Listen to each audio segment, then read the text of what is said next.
We're taking the Mazda MX-5s of the Spec-5 World Tour back to their country of origin at Suzuka International Racing Course, 45 minutes ahead of us for the Spec-5 World Tour at one of the greatest Grand Prix racing tracks anywhere to be found in the world. And to bring you live coverage of all of tonight's action, I'm David Haynes with Reese Gardner and Michael Derby on HJBC. We are live as they're about to hit qualifying, and there is moisture on the track. It is very wet out there, Reese. Oh, it certainly is. We are coming off a band of rain at the moment. The race should be in drying conditions. So there's a few things to consider regarding the inevitable pit stop we're going to see. Obviously, you're going to have to switch to slick tires at some point if the track dries out fast enough. The question is, when do you do it? It's going to be quite a challenge for the drivers out there today. And we've got 35 of them in the session here. It's going to be huge. Absolutely, it is. There's a chance of a little bit of carnage, but there's also a chance of some really great racing, close racing, and strategic racing to be had. Yeah, these MX-5s, we race every week. We've got race control and penalties just so that everyone races respectfully, and they usually almost always do. That lets everyone have the confidence to race closely, race door to door, and know the drivers that they've been battling against. And this is round 5 of the new season of Spec-5 World Tour. We're so excited to get it underway here. 17 really challenging corners, sections of corners you've got to set up, multi-apexes through the Degner corners, through Spoon Curve, and of course through the S's at the opening part of the lap. There is that rain falling on the circuit as we head to the beginning of qualifying race. Yes, indeed. Still very much a wet session. Looking at the weather radar, we should be seeing the rain peter out by the end of the session. So now the challenge is to get the best time you can here. Brandon Hawken, championship leader in the pro class, one of the first cars out there at the moment, and you're getting a good sense of the puddles that are infesting Suzuka at the moment and how much car control is needed through these S's. I mean, honestly, it looks like there is no ideal line through this first sector. Surprise to absolutely nobody, it's wet tyres on everyone leaving the pit lane. There's no tyre temperature yet in those tyres for Brandon Hawken. Even if they've got the grooves to try to cut through, it's a cold track, they're cold tyres, and they're just not biting the surface just yet. You gave me some information one time about Japanese pavement, though, as well. Something about the rock that's used for Japanese road surfaces, just a little bit more slippery. Oh, yeah, I do remember saying something like that to you at some point, but the details aren't coming to me right now. It was volcanic aggregate. It's just a little soft, a little silty. Okay. Powdery, yes. even. Yeah, so it is quite slippery in the wet conditions, and I think that's especially relevant at a circuit like this where there's so many long, high-load corners, you know? I mean, the hairpin that Jared Collins is coming through right now, you don't need to worry too much about grip there in the wet. It's the slowest corner on the circuit, but you come across the crest here, flat out through 200R, and then up to Spoon. I think that Spoon's going to be one of the corners we'll be seeing drivers have the most trouble with in this session, not least 130R as well, the second last real section on this lap. Yeah, so no one has started a qualifying lap just yet in this 15-minute qualifying session. When they do, they'll get 4 flying laps that count. And track limits, other things could disallow some of the laps in this session. Jared Collins going down the back stretch past the support paddock pits there and towards 130R. Now in completely dry conditions for these cars. It's basically a flat out corner, but it is a tap on the brakes and it is big commitment. Jared Collins finds out there is less grip than he's hoping for. If he does that on a flying lap, it won't count. Here's Brandon Hawken. The championship leader is about to start a flying lap of Suzuka in qualifying, and he has some big decisions to make in this opening sector with many challenging corners. First time he's approaching turn 1 at speed here, gets on the brakes early and blends the car through the opening corner, kicks out the rear end on the way in, but recovers it nicely to get back on to the apex with the car straight. Brandon's going to be pushing as hard as he can here on this lap, needs to get a banker in, but be careful not to run off the circuit. Yeah, it looks like the tires are definitely up to temperature at the moment. He's still sliding through the S's, but it looks a bit more controlled than it did on the outlap. Excuse me, I'm just logging into our sound library to find some royalty-free Eurobeats for that one. Brandon Hawken was so sideways between the apexes at turns 1 and 2 there, but I think he kept it within track limits. He'll know where the limits are now of the grip, and he'll keep building tyre temperature, which always seems very important on these wet tyres. Yeah, you don't want to spend too much time having those tires cool back down. Track temperature is quite low at the moment. It's only 19 degrees Celsius, so not much heat in it. And usually, if your tires are a bit cooler, they will have a nice amount of grip, but that's certainly not the case here in these conditions. We'll keep our eyes peeled to see who gets the best initial lap time. So it is looking like over 30 drivers out on track, perhaps 32 at the moment. The only that I don't see, Gareth Brocklesby, Ryan Pandicio and Glenn Blanchard. We're looking at Rui Coimbra right now. His brother Paolo Coimbra was in the practice race last night. And that 200R is flat out in most conditions, but just a little bit challenging with the grip that we're missing. You can still see some damp patches, some puddles, a lot of spray coming off of these race cars. Rui Coimbra trying to balance it between the first and the second apex at Spoon Corner, which is off camber on the exit. There are a few just subtly anti-banked corners around here, including anti-banked corner.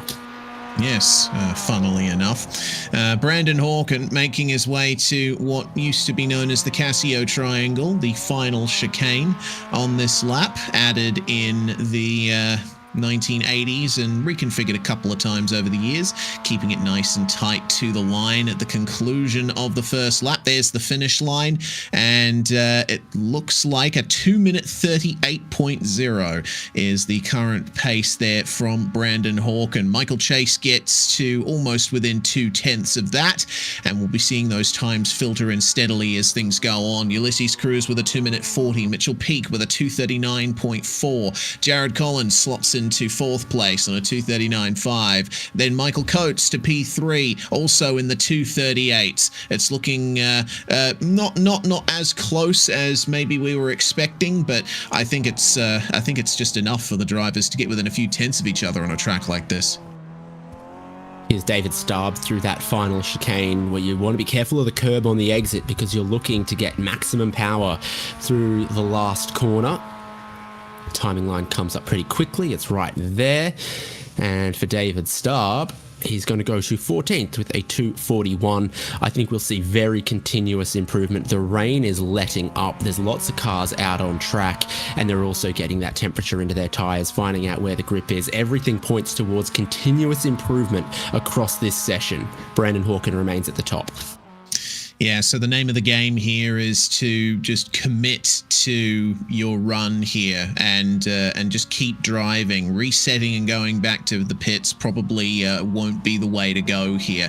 Stay out there, keep the temperature of the tires up, let the track come to you. It will be steadily drying. The rain is getting lighter and lighter as time goes on, or not even showing up on screen as they come onto the start-finish stretch. So keeping an eye on the weather radar. Yep, the track is officially out of the band of rain. So keep the momentum up. See the lap times improve. Let's see by how much exactly. Mike Oswald here, yet to set a lap time here in P4. Last week's race at Mosport saw him getting involved in quite a few close battles. Few drivers are pushing the limits on their second lap and have found where they are. Michael Chase has been off track.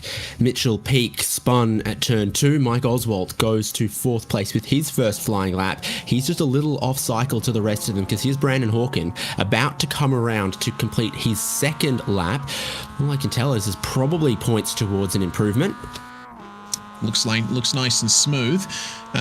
Coming through the final corner, and a 237.1. Yeah, I'd call that an improvement. So he moves the marker to be more than a second clear, but we know a lot of other drivers that are improving with personal best sectors. A couple of purple sectors out there belonging to Rui Coimbra and Eugenio Pellicci. So there's no complete track dominance from Brandon Hawkins. Sean Hayes drops into second place. Michael Chase found no improvement on that one and stays third for the moment. Brandon Hawkins has pulled off the track. Michael Coates jumps to second. Well, yeah, that's interesting to see from Hawken, because considering the improvement that he made on that lap, maybe he's thinking, if I get a fresh set of tires on and just like really rag it on the outlap, maybe he'll get even more pace. Clearly the track is improving, but considering the gap is now about 0.7 of a second for pole, maybe Hawken is hedging his bets and just thinking he's done enough already. Yeah, we expect the track will keep improving. It looks like Hawken might be setting up to leave the pit lane. It's a big Grand Prix circuit here, and he might begin to run out of time for 4 flying laps. Paul Murgatroyd went to 16th and then immediately got bumped down to 17th. Eugenio Pollici's gone to 6th, and now he's purple through the first sector, taking it away from Michael Chase, who had it. Joshua Soto about to complete the second lap. He's down in 13th. At the moment. I like where Pollici's going, though. We'll see how this lap for Soto. All right, across the line he will come, and that's a big improvement up to P3. Nicely done. Becomes the fourth driver to get into the 237s, and it is now confirmed Brandon Hawken is going back out with 5 minutes remaining on the clock. Now, the question is, I mean, this is a single race server, but it's a solo qualifying session. I can never remember. It is a hard cut, so I think Brandon Hawken has left the pits too late. He left it with 5 minutes to go. A lap time around here taking 2 minutes and 40 seconds. You'd need to leave the pit lane with about 5 minutes and 30 seconds remaining to stand a chance of getting the time down. We're on board with Eugenio Pellicci now. First sector is the fastest anyone had seen through turns 1 and 2. He kept pace going through the S's, and the Degners lost a little bit of time around the hairpin and the exit. Now as he goes down the back straight and towards 130R, I think we're about to get another sector time right there, where he improves on his personal best. Look at that puddle at the apex. You're looking for grip around the outside, and he's holding high revs in third gear. Pellicci is 7th at the moment. He'll get to complete this lap, and he'll get one more, and we'll see where that can put him versus all of his rivals. It looks so slippery at that final apex of the chicane. Yeah, you're basically driving through a pond there. Meanwhile, Michael Chase has gained provisional pole, gets into the 2-minute 36 bracket. Pellicci gets into 4th on that particular time. And with these steady improvements, it looks like Brandon Hawken might have missed a trick here, leaving the pits too late for his second run. I strongly doubt he'll be able to get a lap time down here. Michael Coates has gone to 3rd. Donnie Moffat's gone to 8th. Coates has then gone purple through the first sector. Now he goes through the second sector of the S's here. Constant change of direction, balancing the weight transfer and the slide of the rear with a short wheelbase car. He's just staying a little bit wide of those curbs. This is proper wet line driving, just trying to find the drier part of the racetrack for grip rather than the shorter line around the track. Paul Murgatroyd from Open Class takes provisional pole. Good stuff from Murgatroyd. 238.4.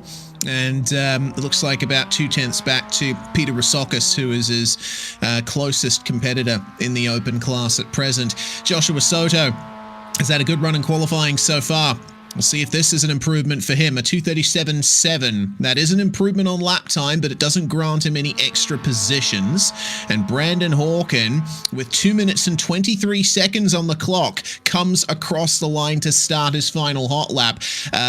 He would need about 15 more seconds, I think, on the clock in order to get that lap time in. Michael Chase has had another little purple sector as well, so he's completing his final lap. He currently sits in the provisional pole position. He's looking for an improvement if he can get it, heading down towards 130R. We're seeing how much water still pooled at the apex there. So as he goes in, he's all over it and keeps it within the track limit. So it's all or nothing on the final lap for Chase. Well, 236.8 is already a stonking time, but in a wet session with a steadily improving track, it's always under threat, so might as well commit. Keep it nice and tight through the final corner, shorten the run to the control line, and Michael Chase improves by 0.2, so 236.6 is now the time to beat for pole. Michael Coates is coming around to complete a lap. He could be one of the drivers that challenges for that. And you know what he does? Oh, yeah. Michael Coates goes to the pole position by 1/10 of a second. Woo! Nicely done. 236.5. What about Polici? What can he do? Any improvements on this lap? Yes, Brandon Hawkins been shuffled back to 4th place in the midst of all of this. No PB sectors from Joshua Soto in 5th. Sean Hayes in 6th has parked it. Jared Collins, it looks like, jumps up to 7th with a 238 flat. Times constantly tumbling. I think Donnie Moffat improved that. We flicked to Kyle Genske, and suddenly he's dropping down the order until he can complete this lap where he's aiming for an improvement. And he gets one from 11th up into 5th. Very nicely done. Wow, these drivers are playing it very nicely here. The track is getting faster and faster, and I suppose you're banking on finishing your final lap right when the clock hits 0. Michael Tuck here in open class is going to be one of the last to get across the line here, and he will just sneak it in. Brandon Hawkins at the apex of 130R. He won't make it to the line. Tuck improves to 28th. And Joshua Soto, it looks like it's going to be touch and go for him as well. There's not going to be an opportunity to get across the line here. He'll disappear when he has the finish line in sight. Brandon Hawkins was only able to get to the final chicane on that one, but who knows what the lap time could have been there. It wasn't improving, was something that was interesting to see. Everyone was out on wet tyres in that session. 33 or 35 drivers set qualifying times, and it put Michael Coates on pole position. Michael Chase alongside him. Eugenio Polici went to 3rd. Brandon Hawkins ran out of time for an improvement. He was so dominant in the first half of that session. He will start from 4th, ahead of Kyle Genske, and Joshua Soto also just running out of time and pace and puff at the end of the session. Mitchell Peak in 7th, spun out on one of his laps, lost the ability to keep improving. Sean Hayes in 8th, Donnie Moffat 9th, Peter Rasorkas takes open class pole in 10th there. We've got Jared Collins in 11th and Odyssey Adams in 12th, Rui Coimbra 13th, Paul Murgatroyd, that's 2nd in open class there, Tom Athon and Daniel Artuzo for 3rd in class, Jack Stadola, Mike Oswald, Jason Stalker and Todd Martin. It's the top half of the field. In 21st place, we'll have Travis Hewitt starting in the open class car. Got David Starp for company on that row. Ulysses Cruz and Lee Martin on row number 12. Then Corey Dixon, Paulo Coimbra, Ryan Pandicio, Michael Tuck and Mark Cheng. A string of open class cars to round out the 29th position. Geordie Fike in 30th. Brian Jabelski 31st. Those are two drivers we would expect to be a bit further up the field. Maybe they'll make some improvements there. Mark Kruger and Andre Luigi, the last cars to set times. Neither Gareth Brocklesby nor Glenn Blanchard seem to be taking to the start here. We're going to get 1.5 formation laps before we get underway at Suzuka. That'll actually help warm up the wet tyres a little bit, clear a tiny bit of water. The sun has also just peaked through the clouds. Track wetness has gone from 67% at the end of qualifying to 50% now. Everyone, it's told me, would have to start on wet tyres, but I swear I see Todd Martin in 20th on a set of slicks. I see it too. Is that going to be a stroke of genius or a glaring error? We'll have to wait and see. Well, we're going to be doing 1.5 formation laps effectively here. It's a long circuit. We're going to be completing an entire tour around it before we get to the green flag, David. So a good time to see how things stack up in the standings. Yep, Time for the championship standings, and in pro, Brandon Hawken extended his lead last time out at Mosport. A couple of points clear of Joshua Soto and Thomas Bellerman. Michael Coates, Mitchell Peak, Michael Chase, Jared Collins, Eugenio Polici, Geordie Fike and Carl Genski is our top 10. There's a few drivers that stand to gain some points today, with Coates and Chase as the front row.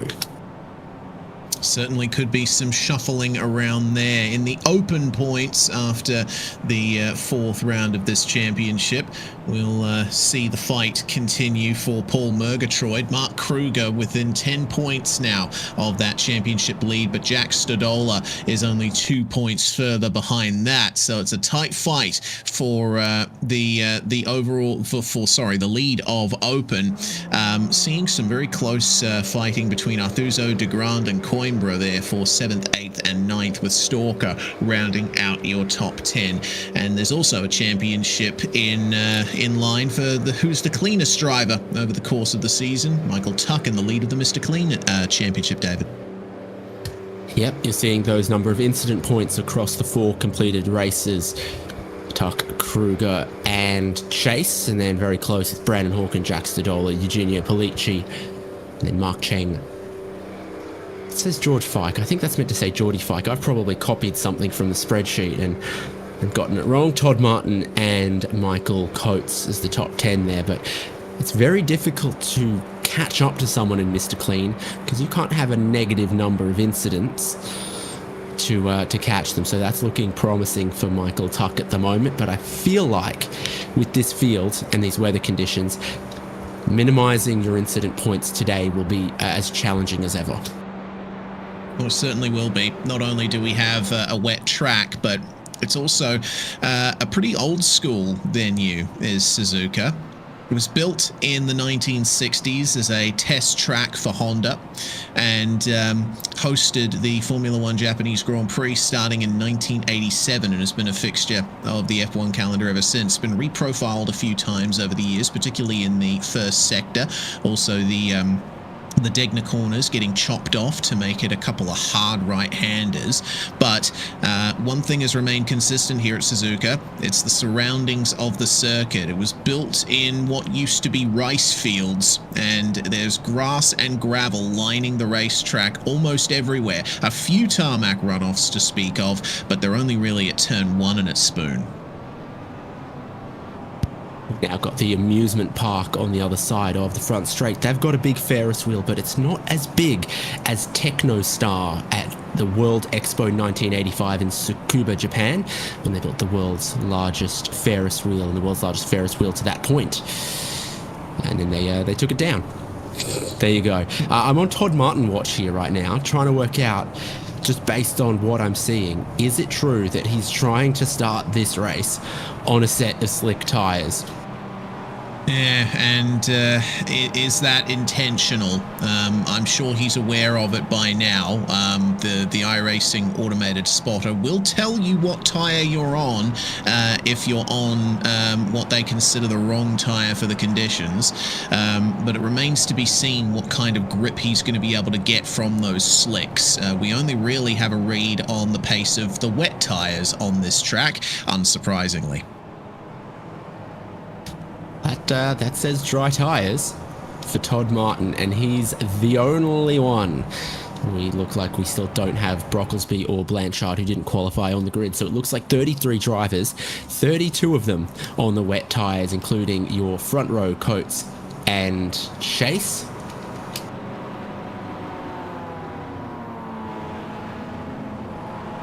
All right, into 130R then. On the formation lap here, I made a bit of an erroneous statement earlier. There is a tarmac runoff at 130R as well, but I think that's the corner where it makes the most sense to have a tarmac runoff. It's the fastest corner on the circuit, super challenging when the track has less grip available. But I think our focus, David, is going to be on turn 1. Who's going to make their way out of those first couple of right-handers into the S's cleanly? The 45 minutes of round 5 of the Spec-5 World Tour from Suzuka begins when the green flag waves. The pace car shortly to pull away and give us a 2-wide rolling start downhill on the pit straight at Suzuka and towards a fast, committed but damp turn 1. Michael Coates is on the inside of the front row. Michael Chase on his outside, forming up with Polici and Brandon Hawken behind. Rest of the field coming through the chicane and beginning to catch up. And the green flag waves. Ulysses Cruz, Michael Tuck, they're out of line and they've got a whole lot of momentum as the front of the pack begins to accelerate. This looks good for Michael Coates. He's getting clear out front.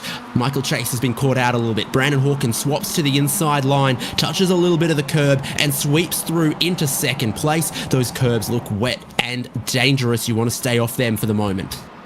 You certainly do. Brandon Hawken wasting no time getting to the front himself. He is really pressuring Coates now through the S's. I'm impressed at Todd Martin thus far, starting on the dry tyres. He doesn't seem to be too far down on pace, but he is having a bit of trouble getting traction out of the corners. He's starting to slip down now, and oh dear, he's gone off heavy into the wall, and it looks like we'll never be able to find out what he could do on those slicks.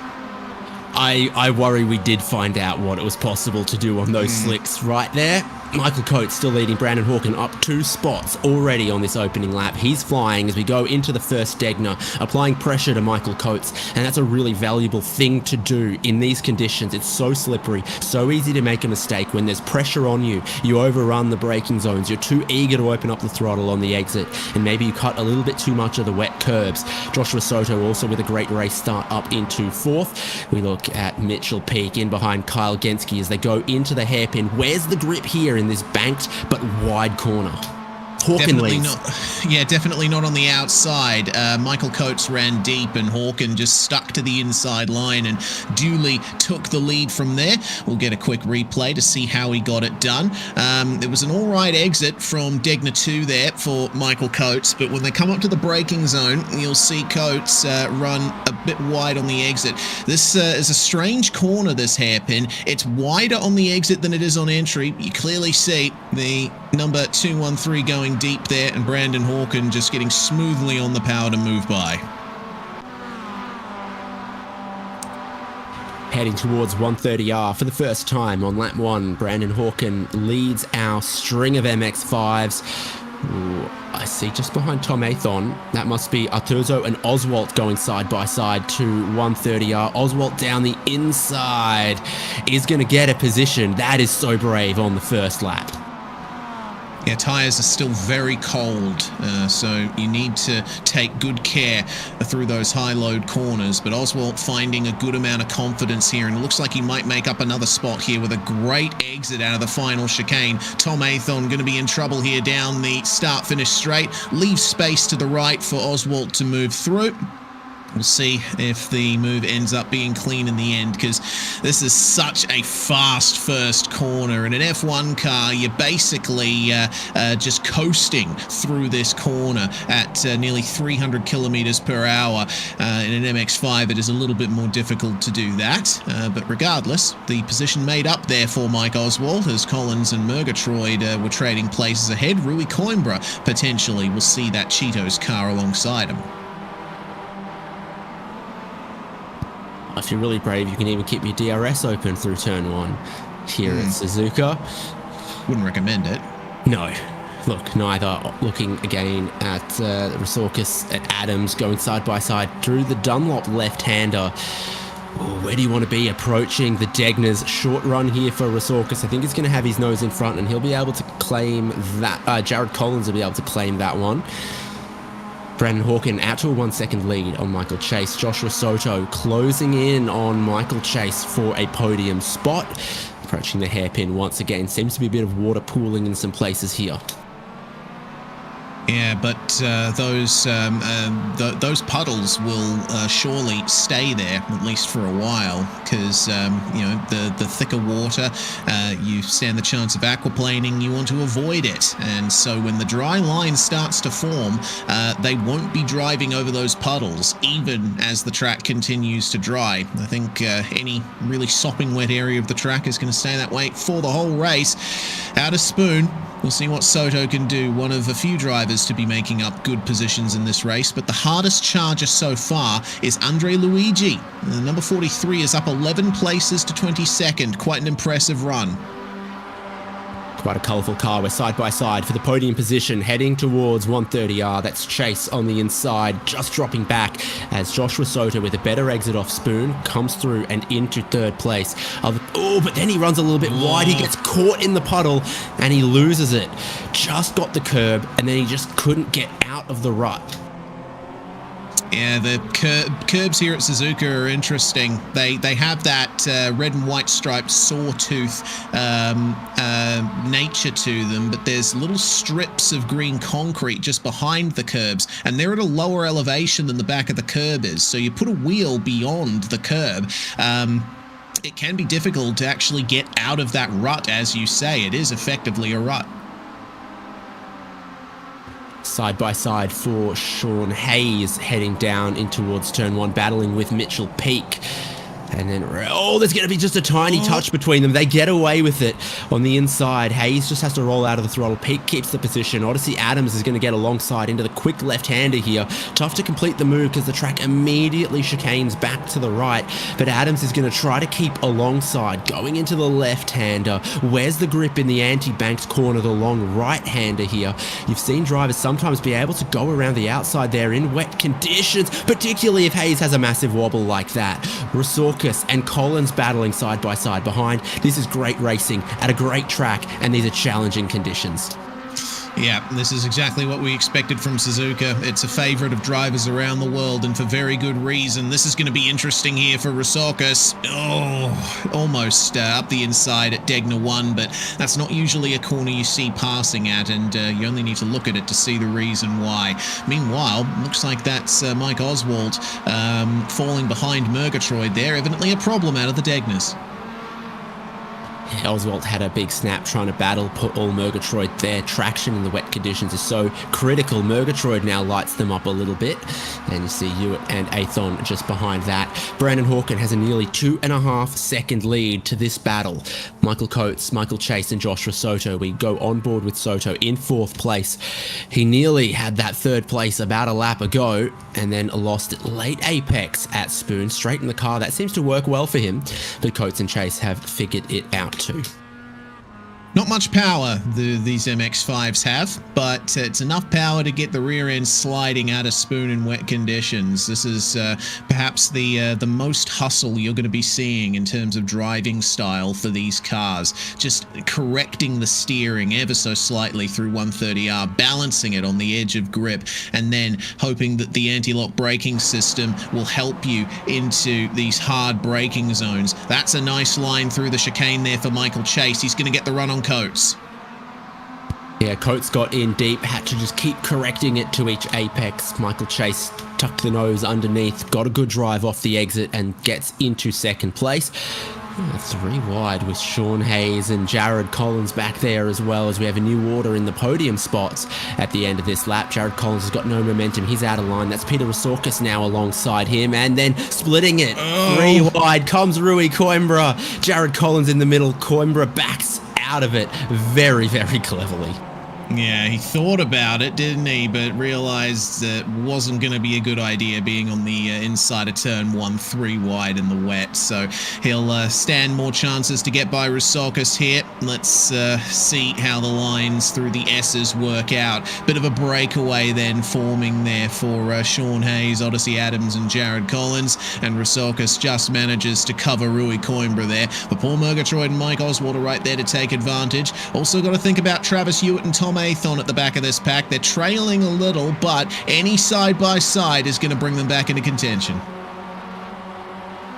We've also had some dramas deeper in the pack. David Starb has pitted. Now, I think it's still before the pit window. He's taken some fuel and stayed on wet tyres. Jason Stalker got a black flag entering the pit lane. Seems he's going 2 slick tyres now, but he's going to be held a long time. It's a fast pit entry here, and it's a fast pit lane, but I think he's been done speeding. Yeah, that's the only explanation I can come up with. It's difficult to line up the pit entry. That's Suzuka. This racing is still going on here in this mid-pack. It's looking insane at the moment. Rusorkas doing a good job to keep Coimbra and Murgatroyd behind him, but it looks like he's on the back foot relatively in this battle. He's the only one driving those slightly alternate lines, trying desperately to hold on to some kind of momentum here. Murgatroyd's looking for the inside. Sean Hayes is on the curbing round the outside of Jared Collins. That's 9th and 10th position right now. Oh, slide on the tight line for Collins. Sean Hayes is probably going to get a better run off of Spoon Corner. There is a slipstream to be had even in these wet conditions. You're looking at 9th through to 17th. Peter Rusorkas, the open class leader, is in this pack too, as now Collins switches to the inside of 130R. He's level, he's ahead, he's got the inside, but Sean Hayes is so committed round the outside, stays on the track too, and they'll battle side by side to the triangle. This is crazy fighting at the front of this pack. Who's last of the late breakers here? It looks like it's going to be Jared Collins up the outside, which becomes the inside, but it's too much power, and he spins on the exit. Oh, that's a real shame for Collins. There was an attempt, but ultimately the power application being his downfall. Fight for second place. Joshua Soto and Michael Chase now have coats solidly with them. Kyle Ginsky and Eugenio Polici have caught up to the fight too. Yeah, last lap was really quick from Polici. Track's drying out just a little bit. This group's closing in, but Brandon Hawken is pulling away. So 2nd, 3rd, 4th, 5th, 6th, right here. Joshua Soto's the driver who's been making the moves. He's up into 3rd. He's looking at 2nd, but he's also looking behind at Michael Coates. Yeah, this fight's going to be latched together for quite some time here. Brandon Hawken out in front has had none of this kind of pressure. He's now in front by nearly 5 seconds as this pack comes into Degner once more. Michael Chase with the best run into the corners here, and it seems he'll keep the gap on exit too. Joshua Soto continuing his nice run up through the order. 3 positions gained thus far, and he's managed to hold on to it nicely. Nice and deep under brakes there from Michael Coates. Manages to hold on to relative track position. We'll have to wait and see what happens there as Rusorkas and Murgatroyd are continuing their fight here through the hairpin. Yeah, this is closed up. Murgatroyd's come on strong in these conditions. He's trying to overlap Rusorkas there for the open class lead. This is 11th and 12th outright. Rusorkas qualified 10th, Murgatroyd qualified 14th, but now they've come together, and it suggests that Murgatroyd has a really good grasp on these conditions. He's looking to the inside of Spoon Curve, and he's going to get down there. As Rusorkas outbreaks himself, we've got side-by-side for the open lead with Rusorkas getting his nose in front, and then diving into that gap goes Mike Oswalt, I think, as well. Murgatroyd leads open class. That he does. Championship leader in open class coming into this round, and he's certainly been enjoying his time at the top of those standings. Nice run from everyone here in the slipstream, but there's not going to be much room in 130R. It can be done side by side, but when you're in a pack like this, it's often better to just sit in line. You can start to see a dry line forming there on the exit of 130R as well. We are rapidly approaching that potential crossover in lap time. Once you can see a dry line around most of the lap, that's usually when it happens. But yeah, you see there on the racing line on the run into turn 1, we're starting to see the track dry out. Poor Jason Stalker has another black flag. I think he's come in to serve the drive-through penalty and picked up another one. Oh, there's a bit of biff and barge. Rusorkas and Murgatroyd just there. And now Mike Oswalt gets in between them. There was an exchanging of panel rub there for the lead of the open class once more. That it was. We're approaching the pit window now, but I'm thinking we're not going to see many drivers try to pit early here. They're all just sussing out the conditions, waiting to be the first to blink here. Rusorkas and Travis Hewitt now are together. As Murgatroyd runs wide out of Dunlop and Rusorkas slides, this is going to be huge for Travis Hewitt. He leads open now. 9 positions gained on the race so far as his rivals are sideways. Travis Hewitt goes into the Degners in the lead of open class and in the 11th outright. The C's part. And Murgatroyd, who looked so strong, ran a bit wide, found the grass. Suzuka's got a slide on, and Travis Hewitt leads that class. Very nicely done. Hewitt's been consistent thus far in this race. Let's see what momentum he can carry forward. Still running a bit wide through the hairpin, but that's not much of a problem in conditions like this. Dry line through 200R there. It's developing. We're thinking the crossover lap time is going to be when they start running 232s. That's the coldest track temperature I've seen in a long time. Yeah. Geez, 13 Celsius, 55 Fahrenheit. That is icy. This is Brandon Hawken leading the race. No one from the front pack has made a pit stop yet. They all run on wet tyres at the moment. And Hawken is extending a lead to sort of 5.5, 6 seconds as they continue to battle over second spot behind him. Pit entry to the right there out of the chicane. Michael Chase from Joshua Soto, Michael Coates, Carl Genski, and Eugenio Polici. In this pack, Donnie Moffat's all on his lonesome in 7th, but that's not so bad. If we get to peak, Adams and Hayes completing the top 10. Yeah, Moffat could be in an all right position here. He'll filter back in nicely out of the pit cycle, but he needs to get a few more fast lap times in if he wants any chance of making his way into the top 6. A 2-minute 36.2 on that lap, playing 235s and 234s from our 2nd to 6th place pack. Just under 30 minutes to go in this 45-minute race means that we're entering the fuel window, but what we haven't entered just yet is the tyre window. At some point, they are going to want to put the dry weather tyres on, but it's clearly not yet, and often you don't want to be the first driver to try it. You're waiting for everyone else, and then if it works for them, you do it sort of a lap or so later, and usually don't lose out too much. Well, let's see then how the pace develops and how much of a dry line we see continuing to form. The battle between Travis Hewitt and Paul Murgatroyd then for open class lead. Murgatroyd has recovered very nicely from his mistake on the previous lap and has managed to get within a few car lengths of Oswald and Hewitt once again. A bit more aggressive over the curbs as Murgatroyd carries more speed through Degner 1, and Hewitt is deep at Degner 2, and that's going to potentially give it back to Murgatroyd here. Heading towards the hairpin, Murgatroyd will be on the outside. Got to be careful how much speed you carry through that kink. He's going to brake so deep. Has he overshot it? I reckon he almost has. Hewitt goes back to the open class lead, slides up in front of him. Dirt Speedway slide job style. It was a good job from Murgatroyd, though, to keep it on the actual asphalt there. He was this close to running deep into the gravel trap, and he translated it into a good exit out of the hairpin too, so he's well and truly with Travis Hewitt here coming into Spoon. Hewitt a little bit wide at the first apex, gets over the curb, got to get off the curb as soon as you can. It's so slippery in these conditions, and you need every bit of mid-corner speed you can through that section for the best run onto this back straight. And looks like there might be some braking of the slipstream starting to go on here. Travis Hewitt is aware that Murgatroyd is coming. Mike Oswald has said bye-bye. He's up the road as they continue to battle like this, pitching in a 130R again. Murgatroyd not afraid of the apex curb, carries some good speed here, looking to outbrake down the inside. He's been oh so brave. Is he going to pull this one up? Yes, he is. That looks about perfect. Oh, check up on the exit's going to cost to Travis Hewitt.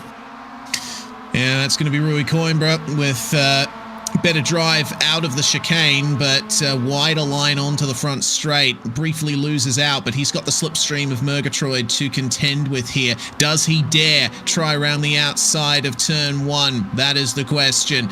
Get to the turn-in point, and yeah, looks like Coimbra is going to let Travis Hewitt go. No sense trying to run side-by-side through turn 1, but deep at turn 2 for Hewitt.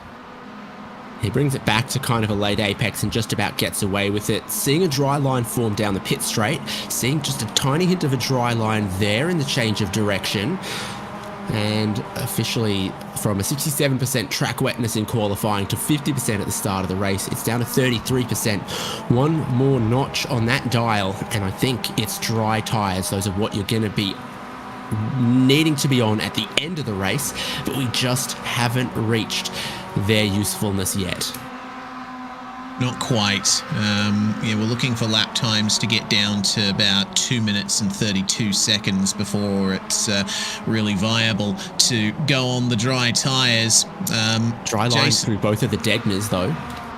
Dry line here. It's changing really quickly. We've got that sun out. We've got a little bit of wind, and we've got more than 30 cars. Yeah, it's quite a crowded racetrack at the moment. There's going to be a lot of energy being put into that tarmac and evaporating away the water.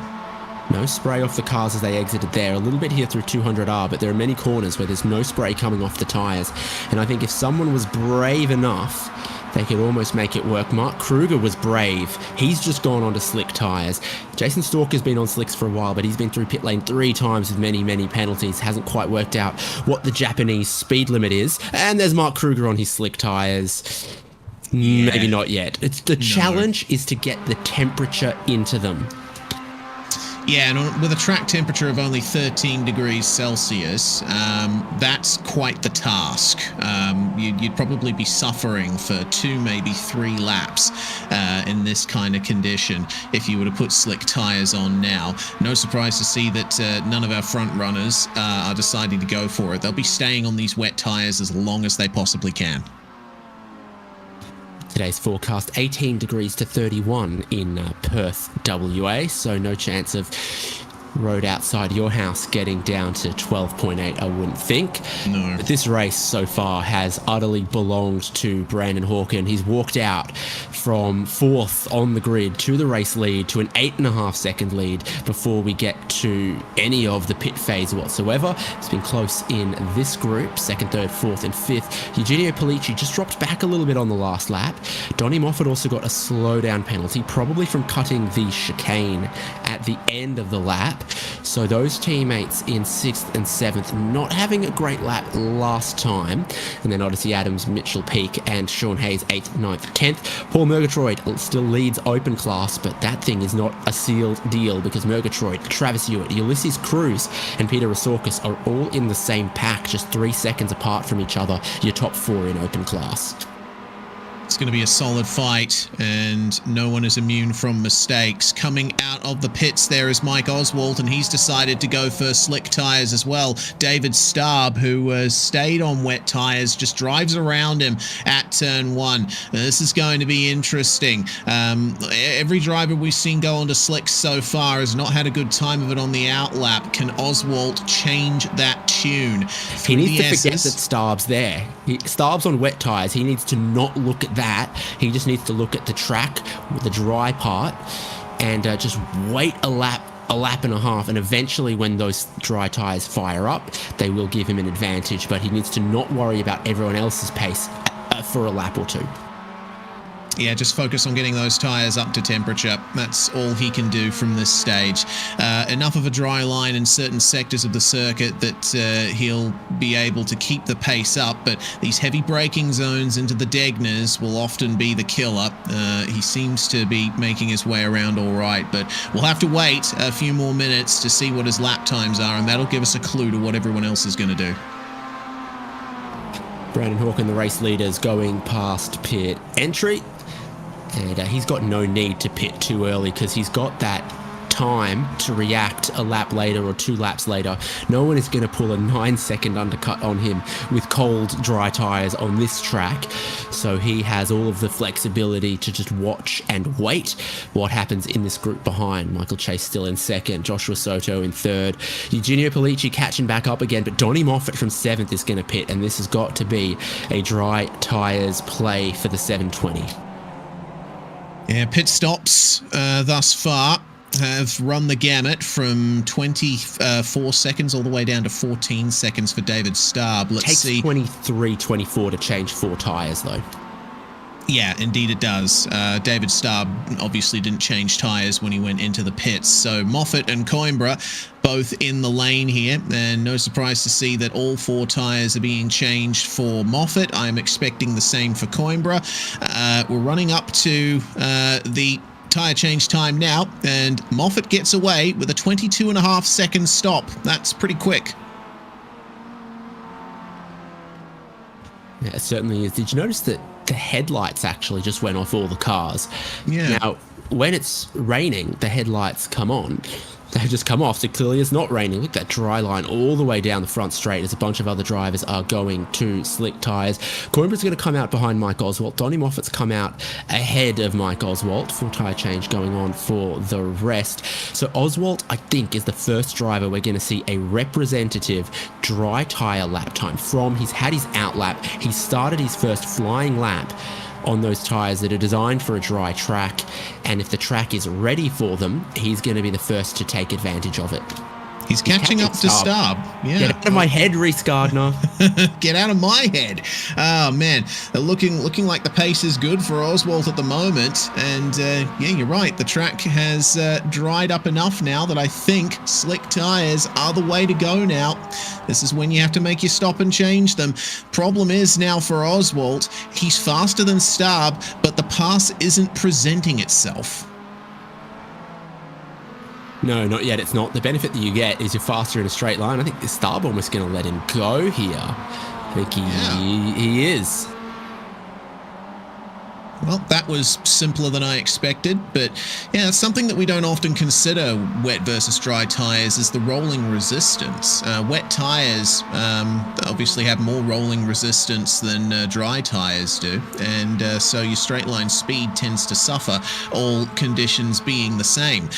We'll keep an eye on our second place pack here to see lap times from them. Well, Brandon Hawken just got the fastest lap, a 2:33.2. These guys are running low 2:34s to high 2:33s at the moment. Still need to keep an eye on Donnie Moffat and Mike Oswalt to see what lap times they're going to be setting here, as Sean Hayes and Jared Collins are the next drivers to come into the pit lane. Fortunately, with the spin that we saw from Mark Kruger, his first and so far only flying lap on dry tyres was 2:47. But here comes some other drivers to react to it.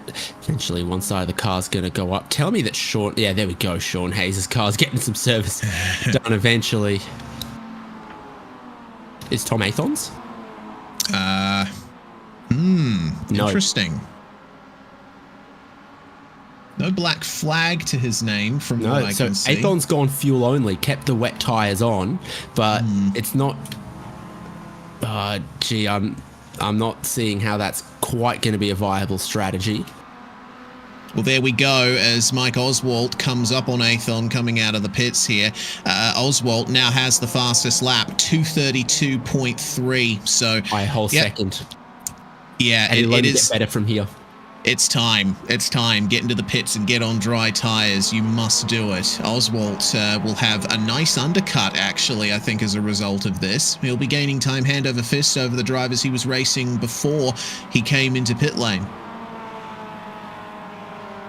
Yeah, that challenge is always going to be the outlap, and you've seen how drivers like Mark Kruger struggled, others will have struggled. Oswalt's gotten through that. Now he's got some temperature in. The track's continuing to come to him, and he's going to be undercutting the guys in the podium positions. Chase a 2:34.2 in second place. Mike Oswalt is going 2 seconds a lap quicker than them. This lap, probably more.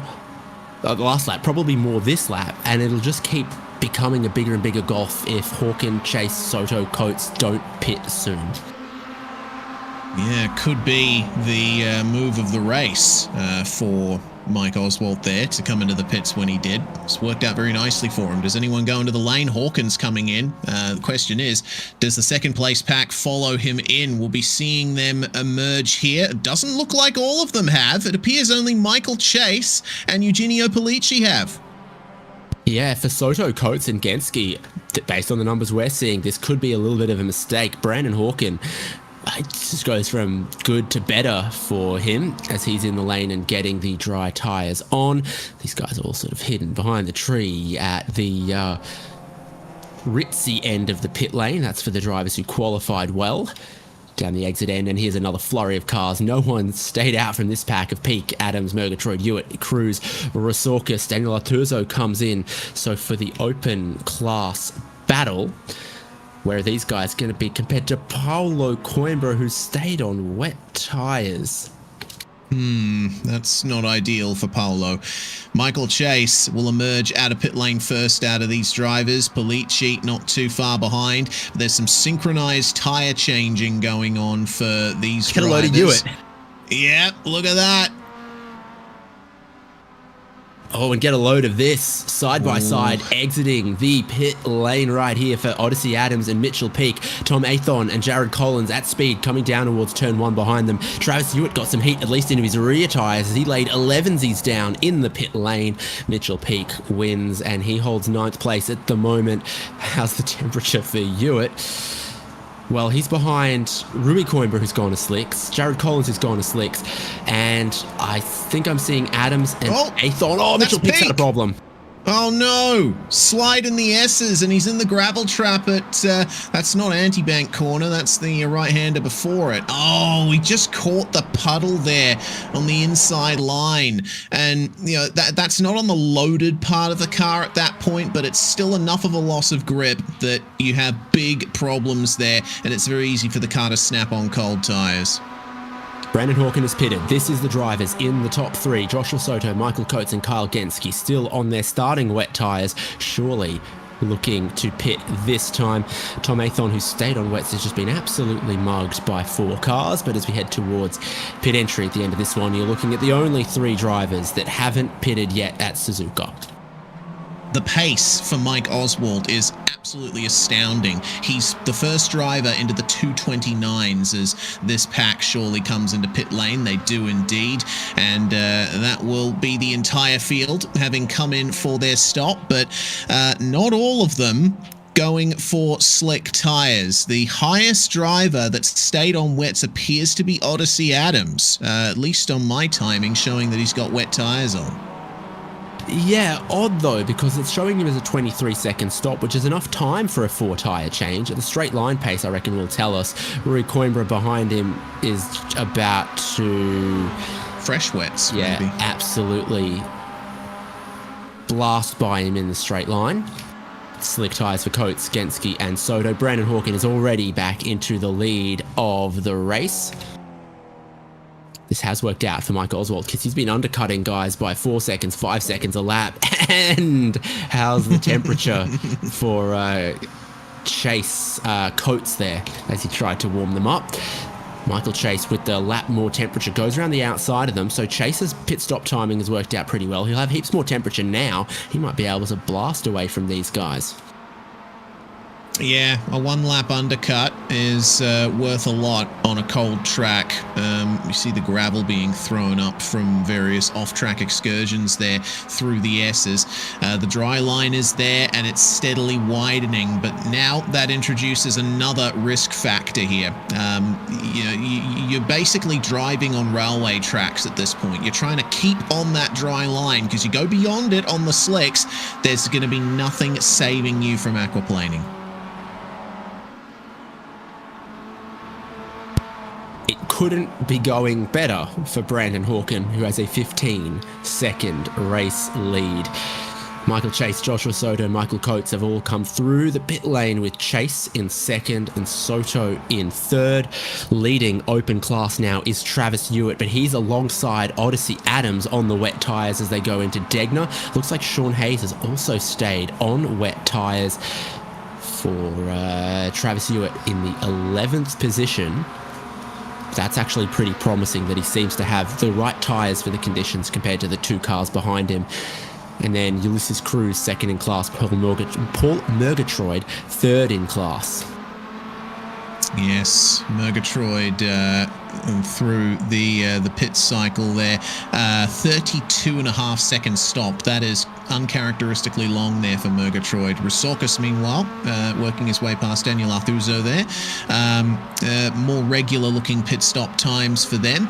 Yeah, a bit of a mystery to me. Murgatroyd's stop a lot longer than everyone else's there. Sean Hayes also had a long stop at 28 seconds. So things not going entirely to plan for those two.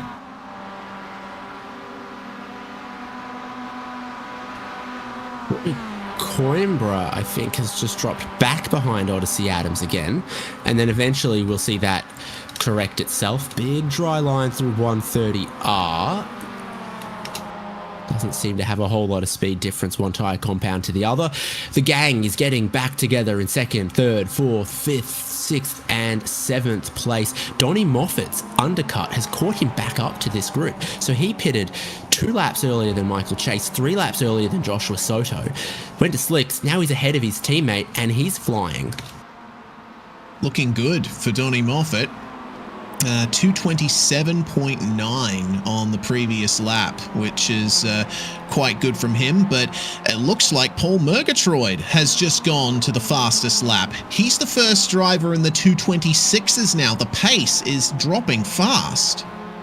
Yeah, Oswald had it, then Paul Murgatroyd just took it. Brandon Hawkins done a 26.505 that includes an off-track. So it's lap time deleted, but he is also flying along way quicker than we saw at the start of this race.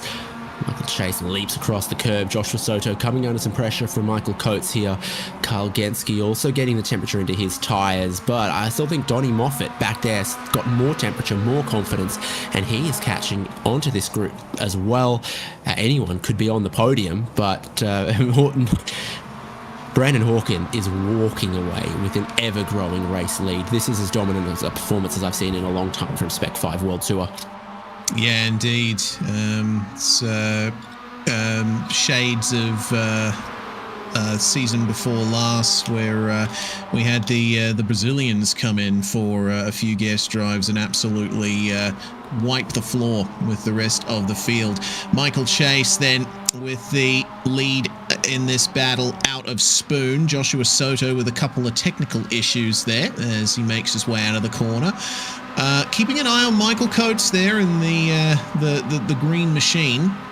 One thing I've noticed from him is he's a lot more confident on the brakes. He's just stomping on them, particularly into the hairpin and making up some time there. Could that work to his favor here coming into the triangle? No, he's going to stay behind for the moment as Brandon Hawken now elevates the pace down to a 225.2. I don't know if there's any matching that. Well, we'll see when everyone else comes around and presumably goes yet quicker once again on a drying track and tyre temperatures coming in. On board right now with 4th place Michael Coates electing to just bump Joshua Soto up towards Michael Chase. Fuel shouldn't be a question towards the end of this race. Everyone had to take the long stop for tyres, had plenty of time to put fuel in, but you just never know who tried to play a little silly with it. 226s, 225, 4 from Genski is very, very good. So he's used the slipstream and his tyre temperature to catch this group. Donnie Moffat's pace has just plateaued a little bit as Eugenio Pellicci got a personal best. Mike Oswald runs around in 8th place and he gets another personal best. And Travis Hewitt still leading open class, puts down a 226.9. So it appears, at least in the Soto. short... Oh, yeah, indeed. Oh, not enough space to get around there at Degner, though. He'll have to stay behind a bit longer. Worth pointing out, from what I'm seeing so far in the short term, it looks like around lap 2, lap 3 is where the pace is at its best here. But surely the times will get ever quicker as the track continues drying out. Once again, Joshua Soto biding his time here in the battle with Michael Chase. It looks like Coates and Genski will be thinking the same. There isn't long to go in the race, though. We are now 7 minutes remaining, and my timing's telling me it's going to be 3 laps to go when Hawken crosses the line next. And we appear to have lost one of our best drivers from open class, Ulysses Cruz, with big damage. Ryan Pandicio's just had an incident as well, separately, about 35 seconds later. So the open class is Hewitt, Murgatroyd, Artuzo now from Resorcus and Jack Stadola. Bump drafting down the back straight here. It's absolutely nose to tail for this four. Look at him on that shot. They're almost acting as one through 130R. Let's see if anyone decides to stick the nose out for a move here. Genski's looking ahead there to see what moves he can make, but I think they're content to run line astern for the time being. I just went back to check what happened to Ulysses Cruz, and it's a rare issue in the MX-5. Downshift and blowing the engine into turn 2 as they're side by side for third. Joshua Soto in danger of losing that podium spot to Michael Coates.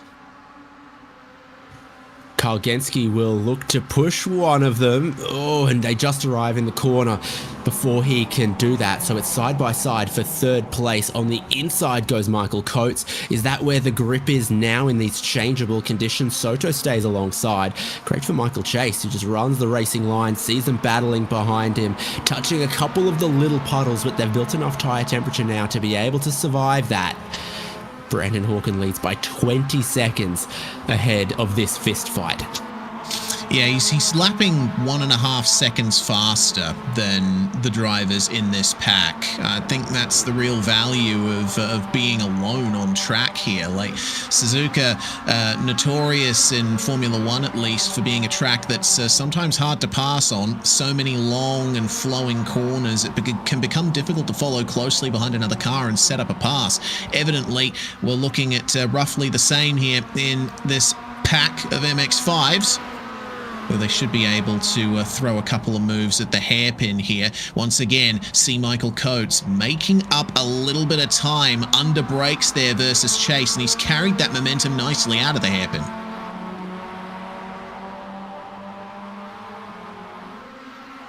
Well, this is the kind of quality racing we expect, and the sun is peeking through the clouds, track temperature rising, water evaporating. Ooh. Soto on the inside here through the spoon curve. I think that makes him the little spoon to Michael Coates, who's going to try to cross over on the exit, and we'll have another one of our battles down at 130R. And it looks like he's falling back in line, though. He recognizes the position is lost for now, and he'll have to fight back somewhere else. That was a very nice move from Joshua Soto. Poked the nose out at exactly the right time and stayed on the dry part of the circuit. Michael Chase hasn't been able to get away from these guys. Hawken continues to bring the pace down. A mid-224 now is the fastest lap of the race. Got to wait to see if any of these guys will be able to match that pace here. Slightly fresher tires, so should be able to take a little bit more out of it, but Hawken's pace is so good right now. It appears that not even Michael Chase can catch it. Hawken is just simply 1.5 seconds faster than everyone else. Pole was a 236.5. We're 12 seconds faster than that, and Joshua Soto is down the inside of turn 1. This time I think he'll get his moves completed, as that's a bit of a slide and wide from Michael Chase. Coates gets down the inside. Carl Genski playing patient at the moment, but Joshua Soto from 6th on the grid, mistiming some of the runs in qualifying, gets up into 2nd with 2 laps to go. Yeah, it looks like Soto carrying the best pace of anyone in this pack right now, and just see how much he's broken away here with the exchanges between Chase and Coates. Genski stands a chance of getting onto the podium here if he plays his cards right. Chase and Coates have certainly raced closely together for an innumerable number of races in this championship. So this is going to be business as usual for them, fighting hard with each other, but one mistake, and that's going to bring Genski into it. Can we get a Brandon Hawken check, see that he still exists? Because this race, since about lap 2, has been all his. This is how he's lapping, approaching a little bit of traffic there in the form of Mark Cheng, but this is your dominant driver so far. Hang on, I'm glad we had a bit of a check as he gets the inside puddle on the way into Spoon, but he makes it work for him.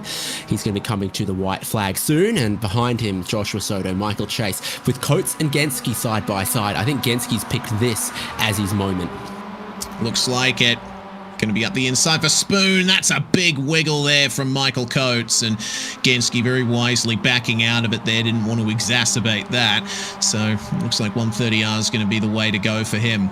Yeah, I've been keeping an eye on Hawken on my end, and he isn't afraid to slide the car around. I think that's part of why his lap times have been so good. He's just been flinging that car around and letting it come to him. This is the kind of machine on these thin tires that really values a small slide every so often, just to keep the temperature up and keep the grip up as well.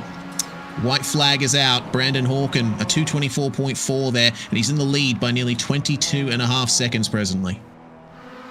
At the moment, it looks more like a victory lap than just a final lap for Brandon Hawken, the championship leader.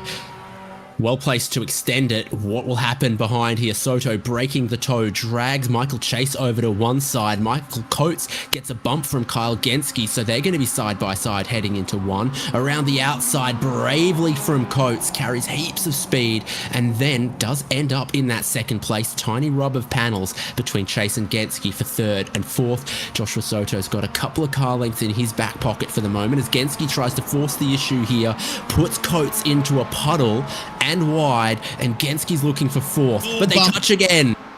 Oh, and Michael Chase just manages to keep it on the racetrack. That was a very slight feeding of the door there from Kyle Genski, but understandable. It's difficult to run side by side through this section at the best of times. Regardless, the position has been made. Travis Hewitt in the lead of open class has been passed by Rui Coimbra. So Coimbra goes into the 10th place. Travis Hewitt goes back to 11th outright, but is still leading class. 5 seconds ahead of Paul Murgatroyd. Daniel Artuso and Peter Rasorkas are in a pack together. Rasorkas is flying and could grab third spot faster than Artuso on the last lap, and this one could still be decided for that third position in class just behind Geordie Fike. Yeah, Rasorkas running faster than Fike as well. So if there's any kind of slowing up between Fike and Artuso, Rasorkas will be right there to take advantage. It's very close here at the dying moments of this race. They're so aggressive over the curbs at Degner 1. You have to be in order to get the best run. But it looks like we're about at the point now, David, when we'll have to give our winner his dues. Yeah, absolutely. Superb with his speed in qualifying, raced to the front so easily on lap 1 in the wet conditions, had all the time in the world to make his switch to the dry tyres, and since he has, he's been quick on those too. Brandon Hawken wins Spec-5 World Tour at Suzuka. Joshua Soto is heading for second place ahead of Michael Coates, Kyle Genski and Michael Chase. Just got to navigate this final chicane, and he'll head to second place. Michael Coates won't quite have enough steam. I saw Artuso got around Geordie Fike. Peter Rasorkas didn't get the chance in the open class. Cheng has also crossed the finish line there a lap down. Yeah, the teammates of Moffat and Polici, 6th and 7th, and Mike Oswalt with some great gains there, a huge undercut to get into 8th place, and that will beat Jared Collins to the line. Rui Coimbra is going to round out the top 10 here, but Travis Hewitt just behind wins open class. A fantastic drive from the 702. Paul Murgatroyd, second place in open. It was a solid drive from him, just a couple of mistakes putting him back. Stodola and Luigi just went side by side through 130R over, let me check notes, 19th and 20th place. So for everyone in this field, absolutely amazing racing, and Luigi, I think, is going to be our second biggest mover, plus 14 spots as he comes home into 19th. Geordie Fike actually grabbed that from 30th going to 15th. Great racing in what we knew was going to be challenging conditions, and it was really tested our drivers. So to see what looks like 27 or 28 finish on the lead lap, simply superb stuff. Yeah, indeed. A long circuit, so we shouldn't expect too many drivers to fall a lap down. Mark Kruger with some issues in this race, and David Starb, one of the few drivers to stay on the wet tires in the first stop. He did end up switching to slicks a bit later on, though. Drivers that ran the wets the whole way through. Adams in 13th, Hayes and 8th on 17th and 18th, and Jack Stadola in 20th, I believe. Paulo Coimbra also sticking to the wets the whole way through.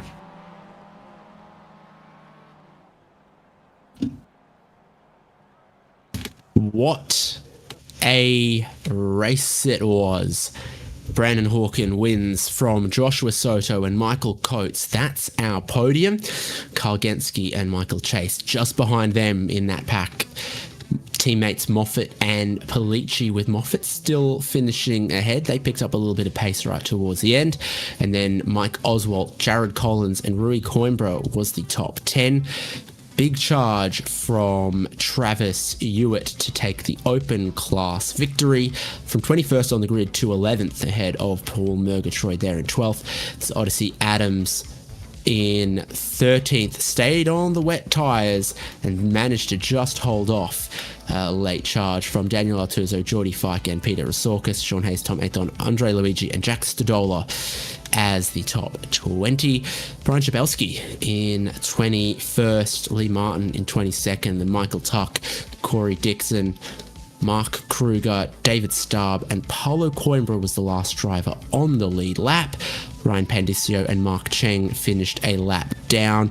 Ulysses Cruz with late damage. Jason Stalker 4 times through the pit lane and finishing 3 laps down. Mitchell Peak 6 laps down. Todd Martin only completed 1 on his slick tyres, and even then 2/3 of that was on the back of a tow truck, and the tow truck presumably had tyres suitable for the weather.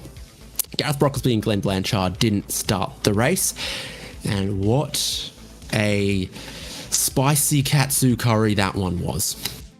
Oh, certainly. Was quite happy with how things went for that one, but I'm sure we'll be seeing some good perspectives from the drivers coming up. I see our winners in Pro and Open ready for a chat, David. Exactly. So open class winner Travis Hewitt is going to join Reese Gardner. It certainly is. Welcome, Travis. Turned out to be quite the run up through the field for you. 10 positions gained, and it was tough to figure out that transition point from the wet to the slick tires, but you managed to time it nicely there. Also, took advantage of a few mistakes on your way. Yeah, absolutely. Thanks, guys. I was able to just keep it real clean, and I was able to just run the fuel all the way out and try to run as long as I could on the fuel tank to try to get to that dry line. And luckily it paid off, and I was able to tuck behind some guys in the draft or in the pack, and we all kind of pitted together, and it worked out. Yeah, it must have been difficult in those early stages trying to feel the track out on those wet tires in such treacherous conditions. There's so many high load, long corners around this circuit. So, I guess a bit of faith needed to be put in the car there. Yeah, absolutely. Just point it and pray for some of the turns. A little bit of luck too.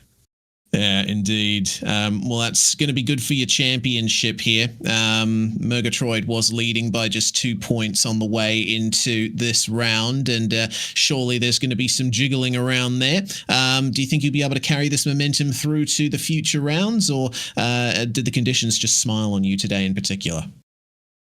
Hopefully I'm able to build on this momentum I got going. I had 2 good races back to back, so I'm definitely trying to build on it. I definitely feel comfortable in the rain, so that definitely worked out for me. I felt comfortable, so we'll keep the momentum going. Hopefully, looking forward to it. That you will. We're going to be off next week, but returning in 2 weeks' time when we go to Miami. Thanks for joining us, Travis. Really appreciate you coming. Thanks a lot, guys. Appreciate it. Travis Hewitt there, the winner of the open class. David, I understand you may have had a chance to catch up to Brandon Hawken. Yeah, a race winner just doing some burnouts on the start-finish straight, so you must have had some fuel and some dry tyres left at the end of that one. Oh, yeah, I made sure to fuel up a little bit extra just because I was, first I wasn't, I don't know, it was still feeling, extremely sketchy there towards pit stop time, and I was like, oh, man, do I stay on the wets or do I go to dries? And I was like, oh, yeah, there's a little bit less than 20 minutes left. It's probably going to dry up a lot, even if even if it's not good for the dries right now. So I was like, you know what, I'll take some dries and then fill it up a little bit extra just in case, because wasn't sure how much extra gas we were going to be using there towards the end, but. I was glad to be able to make it back around to a couple victory donuts, but man, that was wild there. The first, at least especially the first half of the race. It was like mixed conditions. Some parts of the track were really sketchy, other parts were like mostly okay, and so it was fun trying to find the grip wherever you could, and I just had a lot of fun out there just trying to drive the thing. It was like kind of a puzzle all the way throughout the race. Take us back to qualifying. You didn't get all of the laps in. Was that mistiming? Was there a tactical element going on? Yeah, I wish I could say it was tactical, but it was just me forgetting that there were 4 laps in qualifying, and so I went and did my second lap. I was like, okay, yeah, I like that lap. That was pretty good. And then I looked at the time. I was like, you know what? Yeah, we got about like 9 minutes left. I wonder why the qualifying was so long. And I looked up, and I was like, oh man, there's 4 laps. So I went back out as quick as I could once I realized, and tried to get my 4th lap in, and just couldn't make it to the line in time, but. At least it gave me a good reference there going into turn 1 at least, because especially on a wet track when the conditions change between sessions, it's pretty difficult to kind of gauge how fast you want to go into the corner in the wet. So Michaels did a really great job, and was able to not wreck myself. It's a lot. It's kind of sketchy going into turn 1 by yourself in the wet. So I was happy to at least get the gauge off of them, and we had a really good run there for the first few, and it was a lot of slipping and sliding, lots of wondering what we're gonna do in the pits, and it was good. Extended championship lead. We're 1/3 down with a lot of this big championship still to go. Is this something you're going to remain committed to? And what can we expect to see from Miami in 2 weeks? Oh, definitely. Yeah, I plan to run the full season. I've absolutely been having a blast here, and the racing every week's been amazing. So I'm just happy to be here. And Miami, that's gonna be a new one. I've never driven it before, never in any game. I've watched it a couple times, but I don't know the layout really at all. So I have to put some laps in and see how that goes. But looks like it's got some long straightaway, great for drafting, and then got some technical bits in there, and should make for a really fantastic race, and looking forward to it for sure. Just got to put some laps in, and hopefully get the layout down. Well, Brandon, 22-second winning margin is crushing the performances we've seen in a long time, and it was obviously challenging conditions and racing for all. Well done. Oh, thank you. Yeah, I had a lot of fun, and hopefully see you next week. Actually, there's a break, isn't there? Never mind. A couple of weeks then. Happy Easter. See you next round. Brandon Hawken, our pro class winner. Reese, what a fantastic race. Every element of strategy that we love to see from Spec-5 World Tour, and then just add water.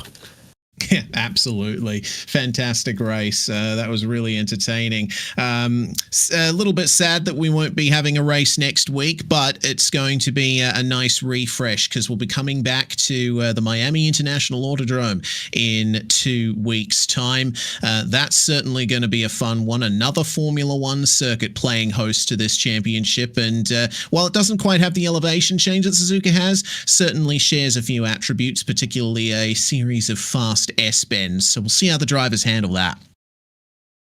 We'll absolutely be excitedly looking forward to that one. You'll see it live here on HJBC with myself, David Haynes, Reese Gardner, and Michael Derby. Thanks for joining us from Suzuka, and we'll see you next time for the Spec-5 World Tour.